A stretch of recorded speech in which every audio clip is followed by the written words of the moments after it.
أهلا بكم ونشرة أخبار جديدة، نشرة أخبار فاكهة وخضار، ونوافيكم اليوم بأخبار البنجر أو الشمندر. ونبدأ بالعناوين. البنجر له مكونات لا يعلمها الكثير. البنجر له فوائد كثيرة، منها علاج لأمراض خطيرة. البنجر له قيمة غذائية عالية، ولكن يجب توخي الحذر. وننتقل الآن للتفاصيل مع زلابيا. يا زلابيا، ايه الاخبار عندك؟ احنا فرحانين ومبسوطين، انتوا عاملين ايه؟ احنا تمام، اتفضلي. معانا الاستاذ زارب. اهلا بحضرتك يا فندم. اهلا بكم. البنجر يا استاذ زارب، ايه رأي حضرتك في البنجر؟ البنجر من الخضروات المفيدة، فهو مفيد جدا للناس اللي بتلعب رياضة. وده ليه بقى؟ ده لانه بيحسن كمية الاكسجين اللي بتمتصها العضلات خلال فترة التمرين.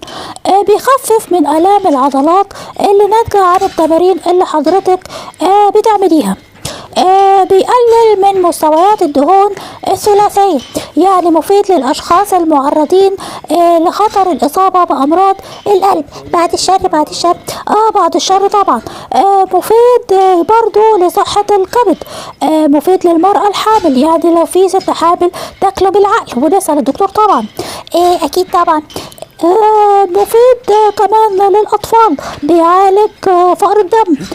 مفيد لمرضى السكري. ليه بقى؟ لأنه بيساعد على تنظيم مستويات السكر في الدم. بيقلل برضو من حدوث الطفرات السرطانية. بعد الشر أكيد بعد الشر. بيخفف من آلام الركبة. وفي حاجة مهمة جدا برضو المرضى الكلى. ايه هي حضرتك؟ مهم طبعا يكون هو، بص حضرتك، هو مفيد لمرضى الكلى، بس الشيء لما بيزيد عن حده بينقلب ضده. حضرتك معروفة ايه المعلومة سعادتك؟ لو هتاكل البنجر يبقى تاكله بالشويش، ما تهجمش وتاكله براحتك كده. فنراجع الدكتور في الموضوع ده. وفي فايدة تانية برضو حضرتك للبنجر. بص يا أستاذ زارب، إنه بيحسن من القدرات العقلية والمعرفية.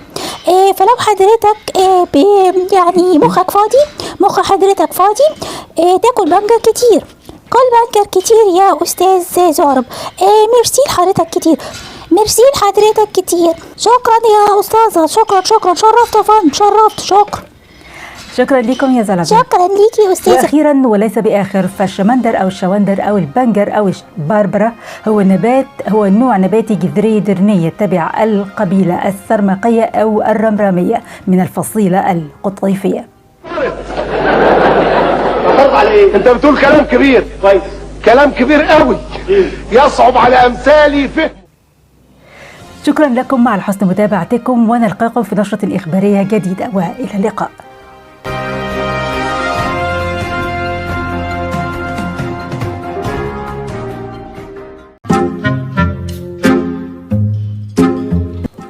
يلا يا أستاذ، احنا جاهزين. وبعدين بقى احنا جاهزين بقى، خلصونا. ده كل معلومة على طول، ما ينفعش كده. احنا جاهزين يا أستاذ، اتفضل. أنا جاهز يا أستاذ، اتفضل حضرتك. معلش يا أستاذ، أنا آسف. تمام. هقول أبدأ يعني. حضرتك اتفضل. أنا آسفين يا أستاذ، معلش. يلا اتفضل. أتكلم؟ لا حضرتك، أنا همشي. معلش، أنا آسفة. باي. أنا آسفة. امسك نفسك، تمام كده. يلا هوبا.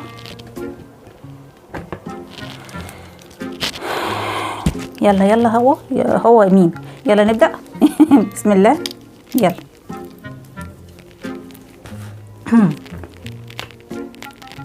أهلا بكم ونشرة أخبار جديدة، نشرة أخبار فاكهة وخضار. البنجر له إيه؟ البنجر له مكونات. البنجر له فوائد إيه؟ البنجر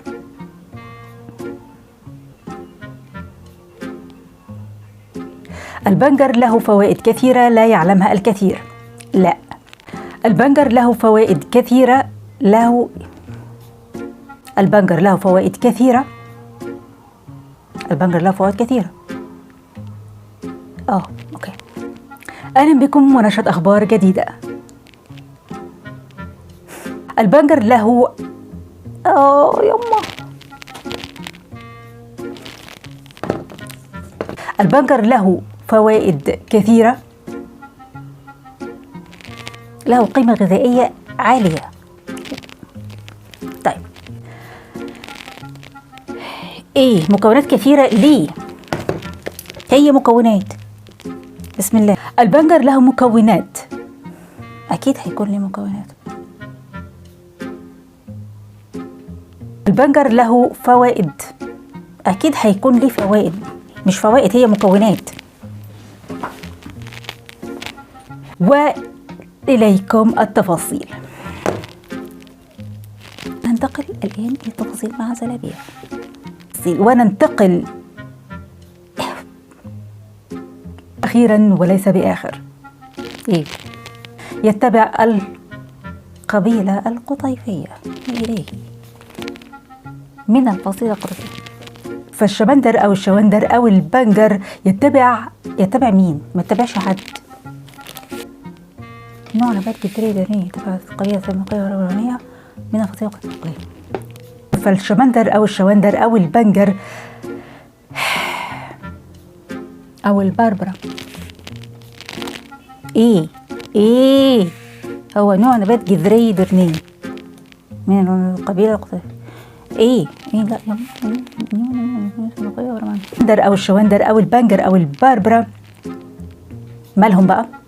سرماقية، هو نباع رمرامية، هو يتبع وأخيرا وليس تبع القبيلة. شكرا.